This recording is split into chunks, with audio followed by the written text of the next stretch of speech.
The threat of local lockdowns hangs heavy over all towns and cities of the UK. This despite daily deaths now hovering around the single digits. For the businesses caught up in this blanket ban on activity, life is pretty tough.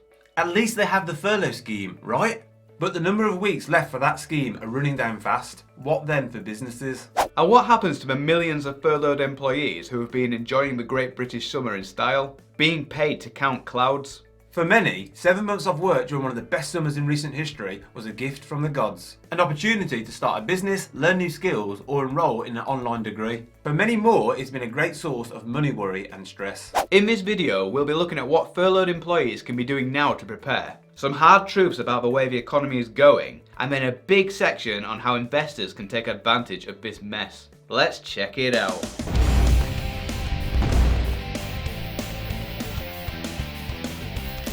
Welcome to moneyunshackled.com, the investment and finance channel and website that sets you and your finances free. That was Andy and I'm Ben, and if you like what we say, hit the like button and click subscribe. Part 1. The Furloughed. Back to business. The hope was that when the furlough scheme ends, businesses would be in a strong place to return to life as normal. But for many, this will not be the case. Social distancing hasn't gone away, and it won't for a long time. 2 million fewer people visited supermarkets in the week after the enforced face mask policy. Pubs and restaurants can only operate at half capacity. High street shopping is a nightmare. Many are working from home for the foreseeable future, and holidays are now a niche pursuit. Mass layoffs are inevitable. Many businesses that were essential before will no longer be in demand. A furloughed pret-a-manger employee's wage is dependent on office workers showing up to work in the empty office block next door. But those office workers are instead working via Zoom, butt naked from the waist down. How big is the problem?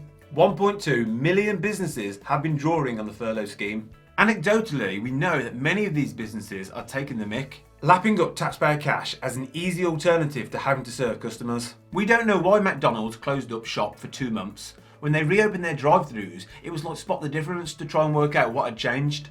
From the outside looking in, it seemed they had just coned off part of the car park as an extended drive-thru. Hardly 2 months prep required. Some heroic companies have refused to take furlough cash, and Primark have turned their backs on further handouts, which is great to see. But many companies are in desperate need of the furlough cash, and when the scheme ends, regrettably, so will many of their employees' jobs.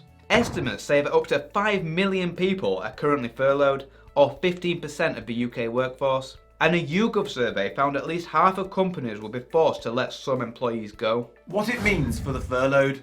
For many, the party will end. From November 1st, days in the sunshine and almost full pay will be long forgotten, replaced by the reality of no income and bills to pay. It's not their fault. They didn't ask to be furloughed, but it didn't have to be a bad thing. Those with their heads screwed on during this period have turned it to their advantage, setting up businesses and side hustles, or otherwise filling their time productively with education. We know many enterprising individuals who have turned this crisis into an opportunity. Some have built up businesses which are now helping to support them financially. Those who did nothing during furlough will wish that they'd used that free time more wisely. How often does an opportunity come along like this where you get paid to take 7 months off work?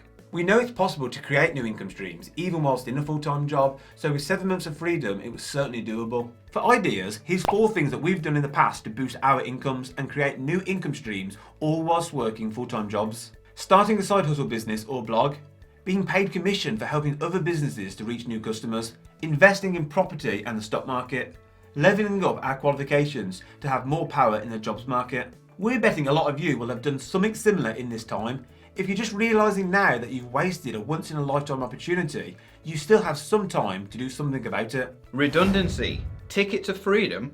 Redundancy can be a scary time, but it can also be a life-changing opportunity. Employees will qualify for some redundancy pay if they've been there for at least 2 years. Here's what you get as a minimum. It's not exactly generous, but if you have been there for many years, the payout might just be your ticket to retrain and start a career you actually want to do. Or even starting that business that you've always dreamed about. This is just what the state pays out. Many employers will top this up further. Taking back control. The furlough didn't ask for this, and for many, the upheaval and worry is far worse than the benefits from the months of freedom. But if this is you, you should consider this a call to arms. Time is running out. Far too many people have grown comfortable on the free cash. You need to be ready to act when the music stops with at least one other income stream. Part 2. Capitalising as an investor. What it means for investors, or if you have a pension. This is an investing channel, so we need to cover the impact on investors. When furlough ends, we expect that the economy will take a beating. Mass unemployment means less cash flowing around the economy, with the knock-on effects on businesses, home repossessions and so on.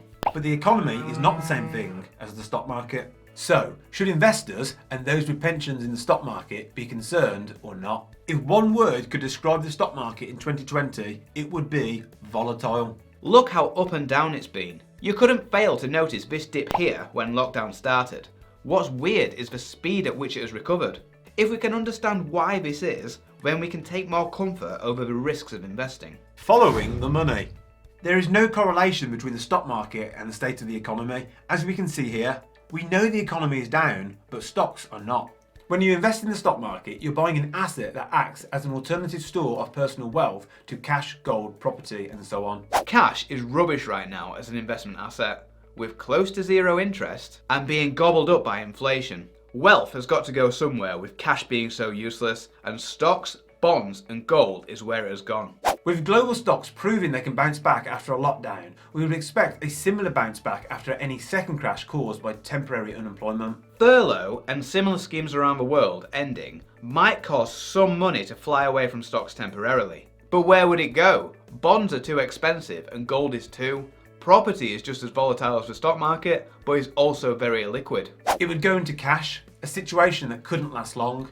Cash really is trash right now. So we would expect money to soon flow back into the stock market, and it would be all upside potential from that point onwards. Should you be selling UK stocks now? Individual companies will be hit hard by the furlough scheme ending. If you hold UK stocks, it's time to do an assessment on their fundamentals. Have they been reliant on furlough money? Is their debt really high compared to profits, meaning they can't afford to take a short-term loss? This here is Jet2, aka DART, with data from Stockopedia. They still look great on paper, but will the airlines be around in a year's time? If you're unsure about your stock's ability to survive further hardship, get rid before everyone else does. What should you be buying? Some industries like gambling, TV streaming services and technology are proving to be COVID-proof. Start by looking into some of those, like the episode we did recently where I bought stock in CMC Markets PLC, a CFD and spread betting provider, which we'll link to below. My decision to buy was in part because of their declaration that they were strong enough not to need furlough cash. CFDs and gambling stocks like Flutter and 888.com grew in popularity during lockdown.